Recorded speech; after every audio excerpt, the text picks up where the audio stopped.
first got here 28 years ago, it was a little bit larger program. We had more kids in the program, and it allowed me to put together a big band. That's 5 saxophones, 4 or 5 trombones, 5 trumpets, and 4 rhythm. And it was an exciting band with some great players. And through attrition and just the problems of the day, we went to a smaller ensembles. And after about 7 years, we went exclusively to combos. But that has really helped the situation because it allows us to do more travel. It's less expensive. And the small group, the quintets and the sextets, that's 5 and 6-piece ensembles, are more adept to playing just the music and improvising rather than a larger ensemble that moves itself towards ensemble playing with some improvisation. So it's really helped our program a lot.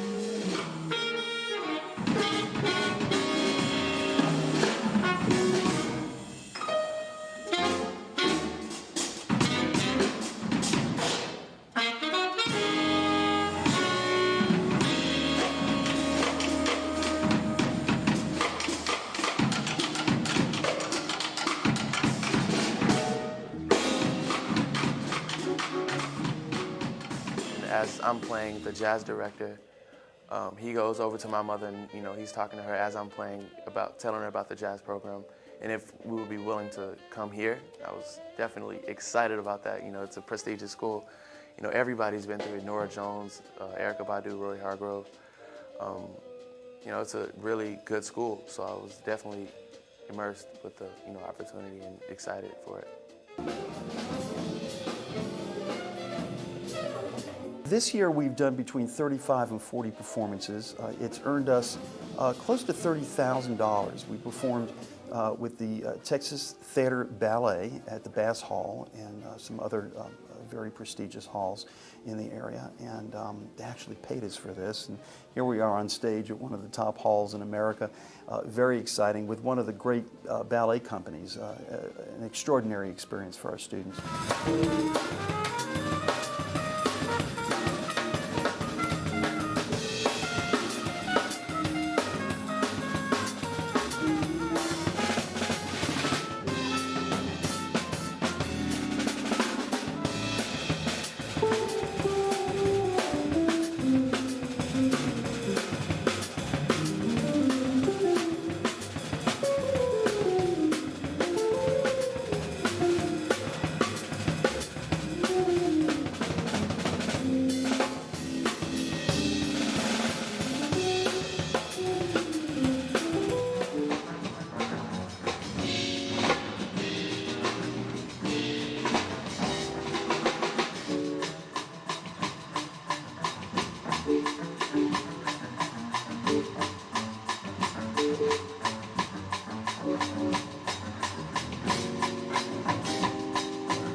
The thing I love about music is how you can find it everywhere.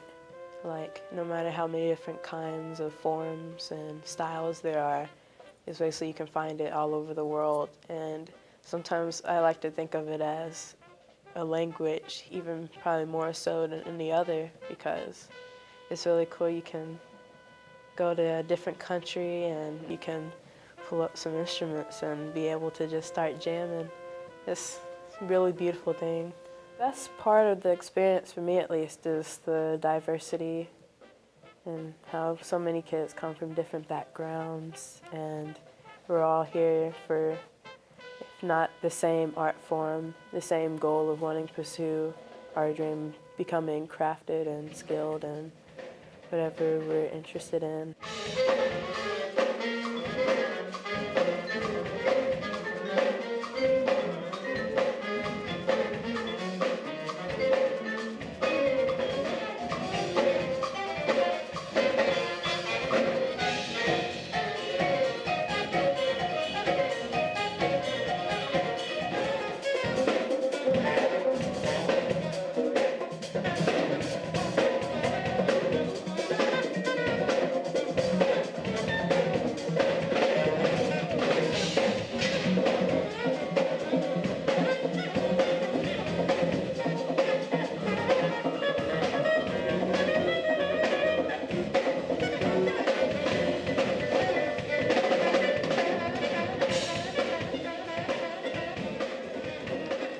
the uniqueness about a Booker T. Washington High School for the Performing and Visual Arts is that we do have the choir, and we do have the large orchestra or maybe a wind ensemble.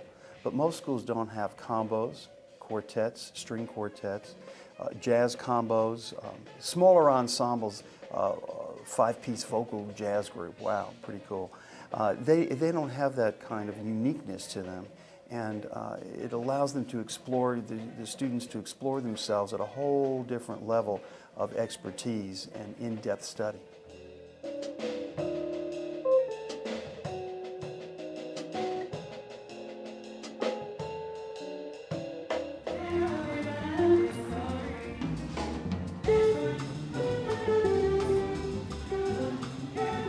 Coming here and playing music and playing with people that enjoy the music that I like listening to, I mean, it's really changed a bunch for me.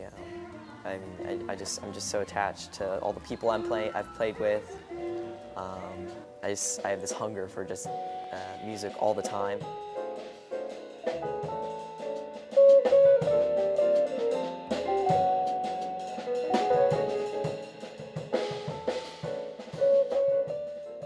The jazz program here has definitely opened a lot of doors here.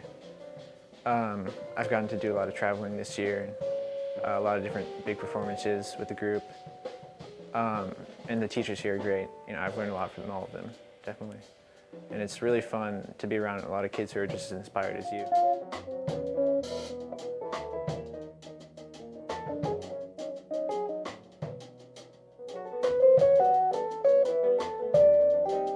It was fun getting to perform at Gen. I had a lot of fun there. It was really cool getting to walk around and see a lot of your idols just walking past you. And getting to hear them play, there was a lot of performances going on throughout the whole day, every day. So you're always busy watching people play, and it was really fun getting to play for people like that. Gen was just a breeding ground full of very genius and very prestigious artists from around the world, really. I mean, there was Carl Allen. You could walk in the hotel lobby and just randomly see Jamie Aebersold. Anywhere you walked around in New Orleans, you would see some type of jazz legend randomly pop out of the blue. And you could walk up to these guys, and they were all very humble. You could speak to them about just about anything you wanted to. As soon as you walk up to them, you feel this total freeness because, you know, they're all about the music, and they're very deep-minded people, and that rubs off on you.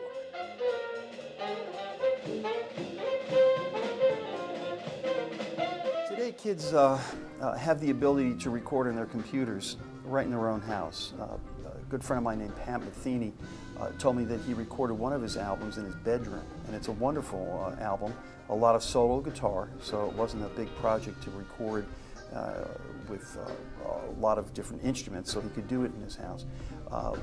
One of the tunes on that album is a Norah Jones tune, believe it or not. But what I'm saying here is that they can do that either at the high school here or in their homes, but stepping into a professional studio with a professional tech is a whole different thing. And when they're prepared, ready to play the music, and they hear it played back with equipment that we can't afford, it's life-changing, and it carries a lot of weight with these kids. And then the end result for our kids is the fact that these CDs that have won national acclaim, been heard all over North America and some in Europe over the many years I've been here, get great reviews, and the kids are looked at as something unique and special because they appeared on these albums, and a lot of them are reviewed. We just had a review in Downbeat magazine of our last album, and it got 3.5 stars. You can only get 5, and they don't usually do high school reviews, so I feel very honored by that.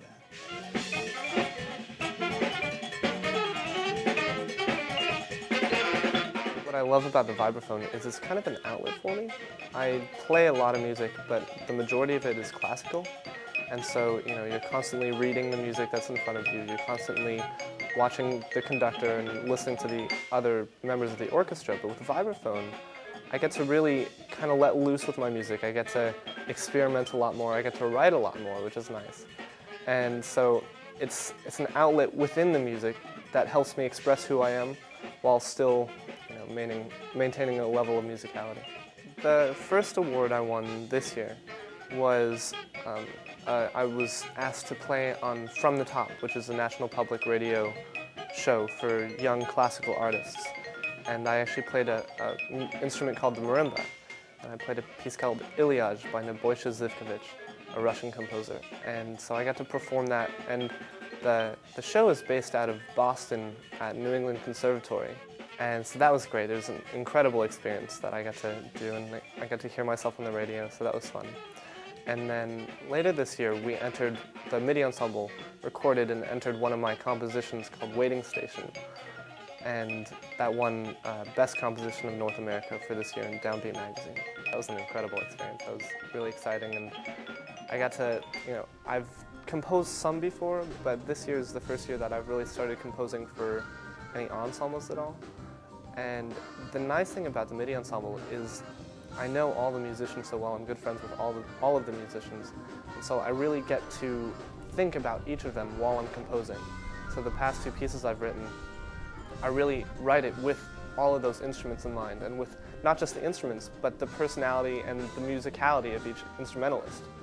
And so that's been really cool to do, because I'll start writing something and I'll think, well, Lessie, the trumpet player, she's able to do this really well, so I'm going to add this in there. And so that's been a neat experience, because I really feel like it brings the best out in the ensemble when I can write like that.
I'm a real baseball guy, and when you watch different teams over the years play baseball and they switch managers, it's very unique. It's very different. It's very special what happens.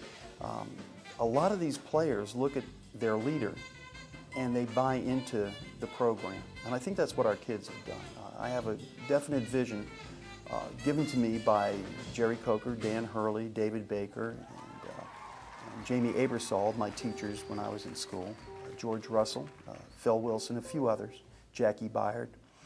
Those people instilled in me what I bring into the classroom, and then my road experience from being a road musician for 15 years, all combined into a plan that these students have bought into over the years. And the end result has been that they've taken some of their instruction very seriously, worked very hard, and they're doing it. They're just out there doing it.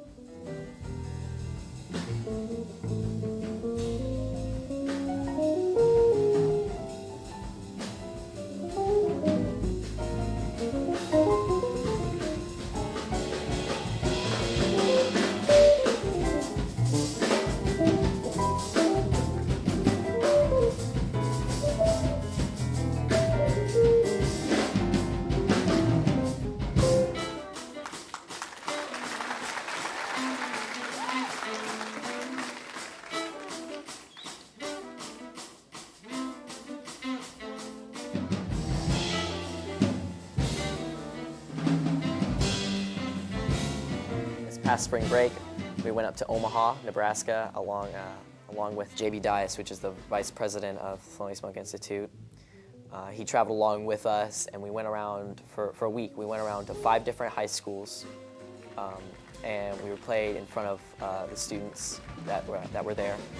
And along with us, Gerald Clayton, who's a Grammy-nominated musician this past year. He played along with us, and afterwards we had this peer-to-peer kind of teaching session with the students, be able to help them, and but it was a lot of fun going up there. Here's what the B flat chord sounds like again without the bass. Here it is with the bass. And here's E flat 7 and B flat 7, and that repeats, and then E flat 7, and that repeats.